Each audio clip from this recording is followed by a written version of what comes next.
Info Intox avec vous, Anthony Saint-Léger, bonsoir. Bonsoir. Depuis le forum de Davos, Donald Trump a insisté pour que le Danemark cède le Groenland aux États-Unis en invoquant l'histoire. Oui, voici ce qu'a déclaré le président des États-Unis. Après la guerre, nous avons rendu le Groenland au Danemark. C'était stupide de notre part, mais nous l'avons fait et le Danemark est aujourd'hui très ingrat. Sauf que ce n'est pas tout à fait exact. On va regarder dans le passé. En 1933, plus précisément le 5 septembre 1933, un tribunal international, un peu l'ancêtre de la Cour internationale de justice, tranche un conflit entre la Norvège et le Danemark. La Norvège qui a des revendications à l'époque sur le Groenland assez récurrentes. Et il stipule, il dispose la chose suivante, le territoire appartient au Danemark. 1941, ensuite, le 9 avril plus précisément, on est donc en pleine Seconde Guerre mondiale, un accord de défense est signé entre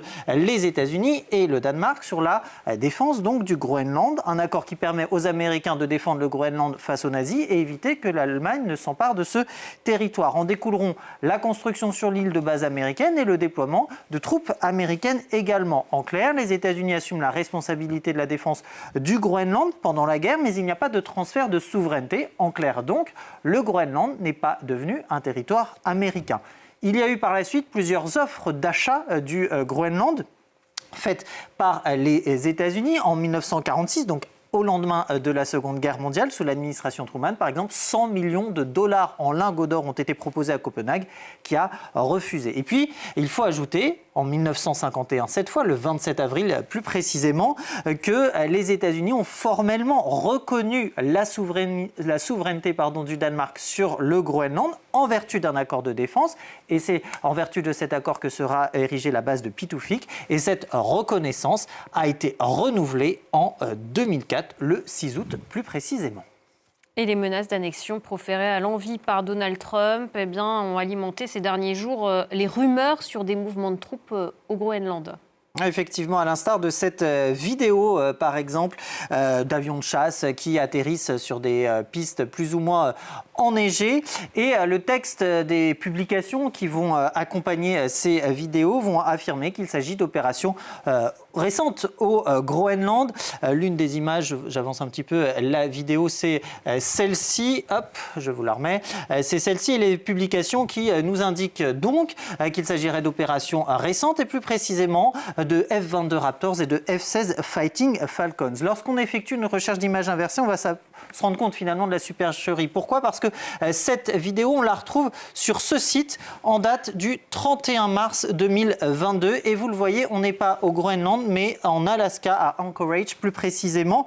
On remarquera d'ailleurs que l'image a été inversée, un effet miroir qui n'est pas anodin, puisque c'est une manière, c'est assez courant en matière de désinformation, parce que c'est une manière de rendre la recherche de la vidéo initiale plus difficile. Un autre exemple maintenant, cette autre vidéo où l'on va voir différentes choses. Alors tantôt des soldats qui vont sauter en parachute d'un avion, tantôt aussi des militaires qui vont s'appareiller de matériel militaire, qui vont mettre du matériel notamment sur les épaules. Alors on peut prêter attention à cette image en particulier et puis à celle qui va suivre. Voilà. Et l'une des publications qui les partage, Santa Trump par exemple, nous fait savoir qu'il s'agirait de la division, la 11e division aéroportée, sans avoir vérifié la totalité de la vidéo puisqu'elle dure plus de 8 minutes. On s'aperçoit toutefois que plusieurs plans n'ont absolument rien à voir avec l'actualité groenlandaise. Si on reprend l'image des parachutistes qui sautent de l'avion, là encore, recherche d'image inversée.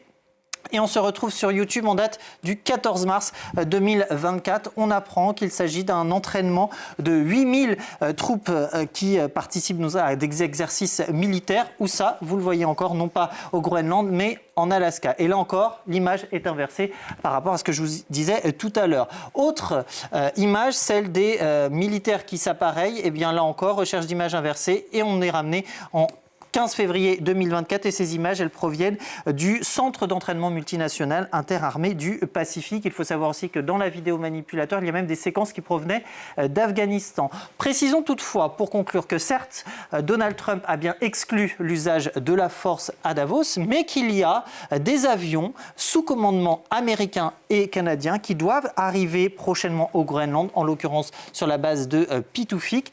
C'est ce que nous fait savoir le commandement de la défense aérospatiale de l'Amérique du Nord, qui précise que ces activités étaient déjà prévues par le passé. Merci beaucoup, Anthony Saint-Léger. C'était Info Intox. Et puis, je rappelle que Donald Trump annonce ce soir un cadre d'accord avec l'OTAN sur le Groenland. Restez avec nous.